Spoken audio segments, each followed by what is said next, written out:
Le DAF Fresh Morning, c'est 104.5 tonnes de bonne humeur. Tous les matins sur Urban FM. La meilleure radio de la capitale. La meilleure radio de la capitale.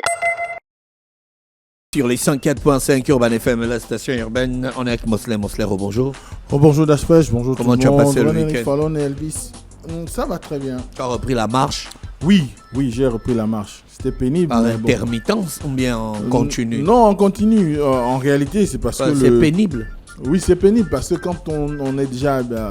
on a pris goût à un truc, quand on prend une pause, il y a toujours des difficultés pour la reprise. Prendre la pause? Non, elle s'imposait. La pause s'imposait. Hein? Ouais, une pause s'imposait. Non, ça n'avait rien à voir avec des problèmes de soucis quelconques au niveau de la santé, mais c'était pour des questions domestiques en fait. Donc j'avais juste passé le dimanche derrière, de la semaine surpassée, sans y être allé. Et hier, c'était vraiment un peu dur quand même. C'était un peu dur. Mais c'était bien parce que ça permet de ne pas scléroser un peu. D'accord. L'actualité politique au Gabon, ça bouge un peu ces derniers temps. Oui, j'ai l'impression que la vie politique a pas qu'un peu, ça bouge beaucoup. Ça bouge beaucoup. Ah, ça bouge beaucoup parce que tu sais que nous sommes à la veille du référendum qui avait été annoncé par les militaires quelques mois après leur prise de pouvoir, lorsqu'il s'est agi de la communication du chronogramme de la transition. Et ce référendum a pour objectif de pouvoir passer à la validation de la prochaine constitution, celle qui devra peut-être faire en sorte qu'on ait quelque chose qui permette d'orienter notre pays sur les 30 ou pourquoi pas les 100 prochaines années. Et l'objectif, c'est évidemment d'amener les Gabonais à s'y imprégner et de pouvoir plus ou moins avoir une idée de s'il y a des arguments ou si elle est faite réellement pour que tous les Gabonais s'y retrouvent ou pas. À partir de là, on aura un avis qui pourra être, on va dire, exprimé lors du référendum que je rappelle, lors du dernier conseil des ministres, la date du 16 novembre a été choisie pour l'organisation de ce scrutin.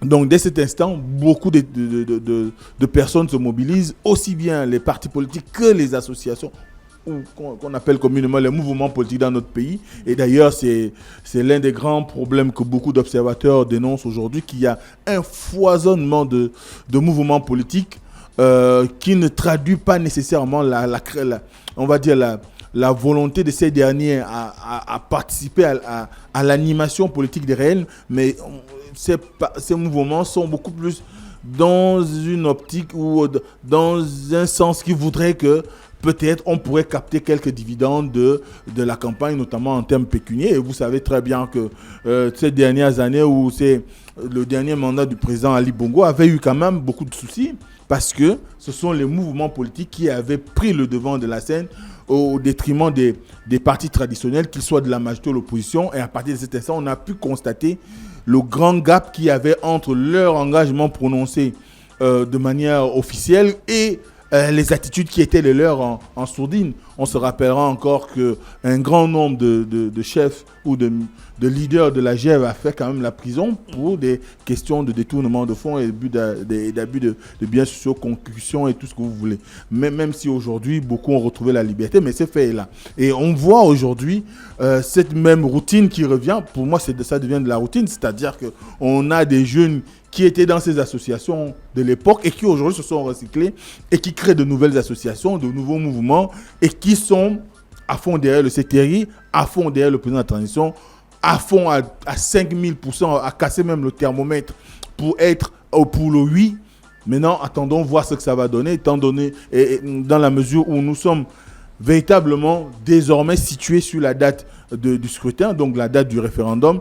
Je pense qu'on aura de plus en plus de gens qui vont sortir du bois et qui vont venir s'exprimer, qui du oui, qui du non, même si en l'état, du moins en la situation actuelle, personne n'a encore la dernière monture de la Constitution qui a été remise au Premier ministre de la Transition par le président Oligui Nguema. On attend voir.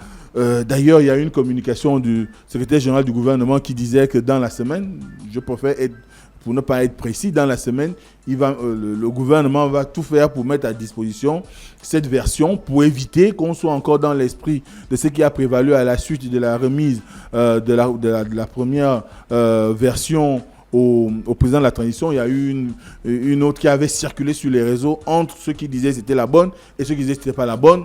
Donc, on attend que le secrétaire général du gouvernement fasse son travail, Abdoul Razak Kabongo. On verra si... Il est passé au journal, il a dit qu'ils vont mettre tous les moyens possibles pour que tout Gabonais ait en possession la Constitution. En réalité, pour une population de 2 millions et quelques poussières, dont on va appeler par excès, parce qu'on ne connaît pas le chiffre exact aujourd'hui, on peut dire 2,5 millions habitants. Il serait bien qu'on nous produise 3 millions de constitutions. Et puis, il y a ceux qui ont la facilité aujourd'hui par les réseaux sociaux. Mais l'objectif, c'est d'imprimer au moins 3 millions d'exemplaires pour permettre à ce que chaque Gabonais, où qu'il soit, à Nzenzele, à Rinanzala, à Imbong, à Matamatengue, à Mabanendama, à Chibanga, peu importe l'endroit du Gabon où il se trouve, puisse arriver à avoir, à Bikondom, puisse arriver à avoir la Constitution et la lire, et qu'il aille aux urnes avec l'idée qu'il a parcouru le document. Ce qui a été proposé est de nature à pouvoir le rassurer et qui lui donne la possibilité de dire oui. Mais si tant est que cela ne le rassure pas, eh bien, il pourra faire le choix du non. Mais non, aujourd'hui, c'est vraiment la grande sollicitation qu'on peut adresser au gouvernement pour éviter qu'on y aille par ignorance, parce qu'on aime une personne. Bon, on dira que les Gabonais ou les Africains, de façon générale, comme on le dit souvent de manière triviale, n'aiment pas lire. Mais cette fois, je crois que chaque Gabonais doit se faire violence pour lire la Constitution qui sera proposée et pouvoir l'analyser, chercher à la comprendre. Si vous ne parvenez pas, allez chercher un de vos frères, un de vos amis ou, je ne sais pas, une de vos connaissances qui a fait du droit, pour vous expliquer les termes qui sont employés et que vous soyez plus ou moins édifiés sur le contenu. Parce que c'est le contenu qui devra plus ou moins faire la différence entre ceux qui sont pour le oui et ceux qui sont pour le non. Encore une fois, si le contenu est convaincant et qu'il reste sous un aspect universel, c'est-à-dire qu'il s'adresse à tous les Gabonais et que tous les Gabonais peuvent prétendre à un certain nombre de bien-être, à un certain nombre, du moins, peuvent arriver à bénéficier des avantages protégés par la Constitution, ce qu'on appelle les droits et devoirs, les droits et libertés. Ensuite, il y a aussi les devoirs qui pourraient être fixés. Et à partir de cet instant, chacun d'entre nous, en toute âme et conscience, pourra choisir l'avenir qu'il veut pour le Gabon, si c'est un avenir qui nous permette de nous sentir bien ou pas. Et je crois que c'est toute la raison aussi qui a prévalu lorsqu'on regarde un tout petit peu les communications qu'il y a eu le week-end, notamment celle de Jean-François Ndombian, qui est le président de Réagir. D'ailleurs, Réagir qui a subi un remaniement de son establishment, donc son système de gouvernance, parce que simplement aujourd'hui, Ndombian a décidé, c'est vrai que c'était de manière un peu voilée, qu'il est pour le oui. Bon, attendons voir ce que ça va donner. Bon, quand on est quand même vice-président de l'Assemblée nationale, de la transition, il sera difficile pour un parti comme celui-là de dire non. Sinon, c'est un désaveu vis-à-vis de son chef. Et à partir de cet instant, on comprend bien qu'ils n'ont pas trop de marge de manœuvre. Mais Mosley, est-ce que ça veut dire que le chef décide à la place des militants? Lequel des chefs? Le chef du parti. Le chef du parti, par exemple. Non, il ne décide pas. Le chef ne décide pas. Maintenant, après... en l'état actuel des choses, le chef donne son point de vue, il donne son ressenti, il s'exprime par rapport à ce qu'il sait. Parce qu'il faut quand même savoir, je l'ai dit la dernière fois, lors du séminaire gouvernemental, on a vu quand même l'Assemblée représentée par son président. Bon, peut-être que le vice-président était quelque part, on ne sait jamais. Peut-être qu'il a connaissance du document qui a été remis à Raymond Doussima. Après, on va voir ce que ça donne à la fin. Est-ce que le simple fait que lui soit d'accord va pouvoir amener l'ensemble des militants de Réagir à le suivre? On n'en sait rien. Mais ce qui est sûr aujourd'hui, les gens attendent de lire, attendent eux-mêmes de se faire une idée de cette constitution et de pouvoir plus ou moins décider. Mais ce qui est sûr aujourd'hui, c'est que les partis qui sont pleinement engagés dans la transition, il leur sera difficile de militer pour le non. Quoi qu'on peut avoir quelques troublions quelque part, notamment les 8 qui n'avaient pas amendé du moins les recommandations qui avaient été proposées par le Parlement, n'empêche que ces derniers, s'ils sont membres de la transition et qu'ils appartiennent à un parti politique, eh ben, ils devront plus ou moins suivre la latitude. On verra aussi ce qui sortira de la rencontre que l'Union nationale aura le 26 octobre prochain, donc le samedi qui arrive. On verra, est-ce qu'ils vont donner des aveux à la présidente, qui est aussi présidente de l'Assemblée, du Sénat de la transition, Paulette Missambo. On ne sait pas, mais n'empêche qu'aujourd'hui, les états-majors politiques, merci Dafresh, les états-majors politiques, on est ensemble depuis. Les états-majors politiques sont en train de travailler. D'ailleurs, c'est tout le sens aussi de la vitesse avec laquelle le PDG s'exprime aujourd'hui.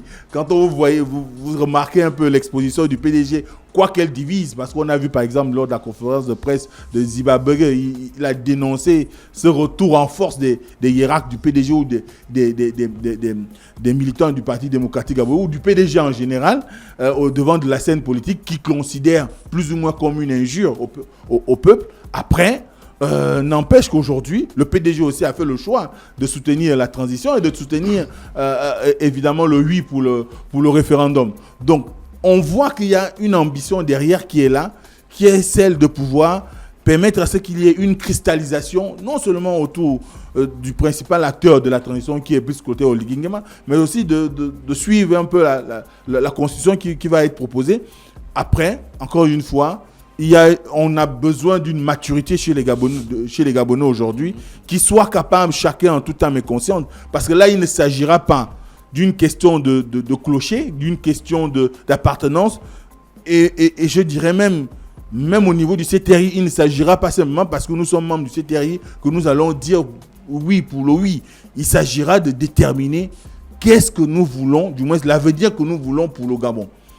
Si on rate peut-être ce tournant, quelqu'un me le disait que si on rate ce tournant, le tournant de la transition avec le référendum qui arrive, si on rate ce tournant, eh bien, tous les discours qui auraient été prononcés sur la libération, sur la fin de l'ancien régime, là, on va dire les mécanismes d'antan qui étaient ceux de la prédation des ressources de l'État et tout ce qu'on constate, la concussion, tout ce qui est en rapport avec on va dire, le système des copains et coquins, et j'en passe, ce sera à peine perdu parce que si on n'arrive pas à avoir un texte qui permette de convaincre l'ensemble des Gabonais et qui soit quand même adopté, eh bien, à un moment donné, les gens comme Zibi auront fait la prison pour rien. Et donc, à chaque fois qu'on aura un président, il y aura toujours un nouveau référendum, une nouvelle constitution. Non, c'est ce qu'on veut éviter.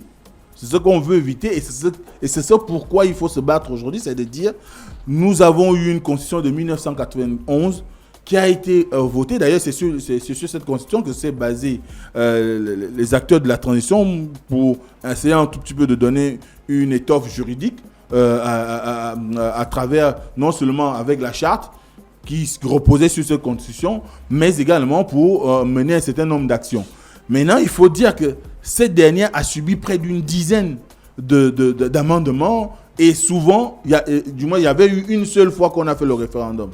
Parce qu'il fallait pour Omar Bongo d'apaiser l'environnement socio-politique du pays qui était quand même assez tendu à la suite de son vote. Et par la suite, il y a eu les accords de Paris. Donc il fallait créer une certaine ouverture, si on peut dire, une certaine respiration politique. Donc en 1995, on a fait le référendum. Et ce référendum a donné lieu à un amendement de tous les Gabonais qui avaient dit oui. On se rappellera encore, on avait un certain âge, mais on se rappellera encore qu'il y avait des tracts circulaires un peu partout. Moi, j'en ai reçu étant chez moi, dans mon village, à Mbanendama. Mais ce qui est sûr, c'est qu'aujourd'hui, l'ambition, c'est d'éviter que la constitution gabonaise redevienne un chiffon. C'est-à-dire que chacun, au gré des intérêts, au gré des situations, peut se lever et dire « je modifie ». C'est d'abord ça, c'est d'abord le grand combat. Éviter que notre constitution, qu'on vive encore les affres d'hier, c'est-à-dire on la modifie à tout vent, comme on veut, sans même consulter l'ensemble de la population, en se limitant simplement à aller auprès du Parlement, qui souvent était sous la coupe de celui qui était au pouvoir, que ce soit Omar Bongo, que ce soit Ali Bongo. Donc à partir de cet instant, La première des choses, c'est de combattre le fait qu'on en soit à réviser à chaque fois notre constitution. Deuxième chose, c'est de pouvoir créer une osmose autour de cette constitution qui soit capable de satisfaire les attentes de tous les Gabonais. Parce que la constitution, elle te donne des droits, mais elle marque aussi des limites que tu peux avoir. Elle vous donne la possibilité de bénéficier des mandats électifs, mais derrière, il faut également des gages qui permettent, du moins des garde-fous qui permettent de limiter votre action sur un certain nombre de rayons. Mais si on a une constitution qui est pure, comme on dit aujourd'hui, très très présidentialiste, et que le président regroupe entre ses mains l'ensemble de ses pouvoirs, même si beaucoup m'ont dit que ça ne change rien, puisque même dans l'ancienne constitution, il y avait la séparation des pouvoirs, elle existait au bout des lèvres, mais ce n'était pas le cas sur le plan pratique. Mais cette fois, elle sera encore beaucoup plus si, évidemment, il n'y a pas eu de modification par rapport aux amendements qui avaient été faits par le Parlement et tout ce que les acteurs politiques eux-mêmes disent à longueur de journée sur la première monture qui avait été présentée. Donc, on attend, voir. Mais n'empêche qu'aujourd'hui, nous avons le 16 novembre, c'est le rendez-vous des Gabonais avec l'avenir et ce sera autour du référendum. Et ce référendum-là doit dessiner les contours du Gabon de demain. Merci Mosley avec nous ce matin sur les 104.5 Urban FM, la station urbaine dans le Da Fresh Morning, le réveil matinal, le plus haut de la capitale sur la radio, le plus haut de la capitale. Le Da Fresh Morning, c'est 104.5 tonnes de bonne humeur.